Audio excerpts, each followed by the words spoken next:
Go beyond borders. This is CNN.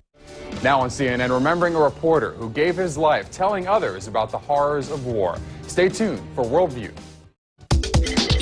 Over 350 contributors, reflecting more than 150 countries and territories. Worldview with Guillermo Arduino starts now. He covered the brutality of war and paid the ultimate price. We'll tell you about the life and death of a journalist turned national hero in Azerbaijan. Hello and welcome to Worldview. I'm Guillermo Arduino. He was one of Azerbaijan's most noted journalists. Chingiz Mustafayev documented the horrors of a war that ultimately took his life. Through his work, the world learned about a large-scale massacre of civilians in 1992. This weekend, Azerbaijanis are honoring Mustafayev on what would have been his 50th birthday. ANS TV's Sevenjov Mangeze now tells his story, but a word of caution. This report contains graphic pictures that may be disturbing to some viewers. His father wanted him to become a military officer, but instead Chingiz trained to be a doctor, as his mother had wanted. But his real passion was music. Chingiz wrote some of the first hip-hop songs in Azerbaijan back in the late 1980s. In this one, DJ Chingiz raps, "What happened yesterday has passed."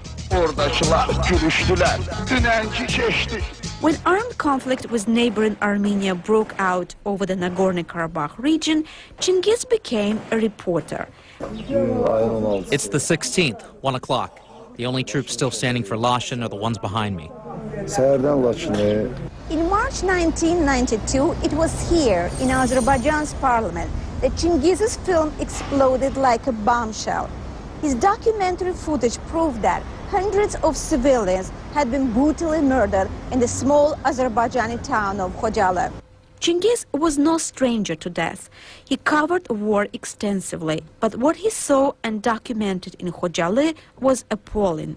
Infants, young children, elderly women, all innocent civilians ruthlessly murdered, but there was little Chingiz could change.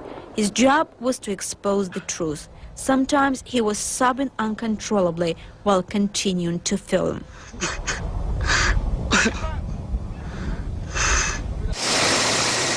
It was thanks to this video that the public learned the shocking truth about Khojaly massacre.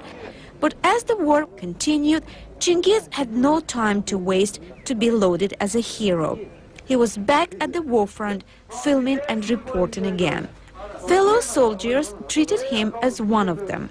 His very presence and his passion for justice did much to lift the morale of the soldiers.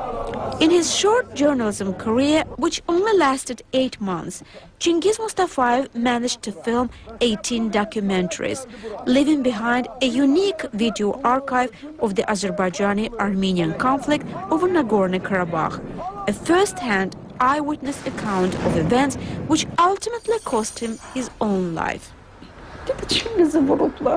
They brought my son home on a stretcher.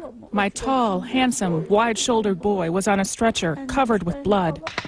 The battlefield of the small Karabakh village of Nakhchivanik was a setting for the report that would be Chingiz's final documentary. He was filming from a trench when a shell exploded beside him, knocking him to the ground. He managed to say, "I'm dying." Those were his last words, but his camera continued filming. Only this time, it was documenting what were the last moments of the life of a journalist who had passionately loved his motherland and had given his final breath committed to exposing the truth. Sevinç Osmangazev, ANS TV Azerbaijan, for CNN Worldview. Go beyond borders. This is CNN.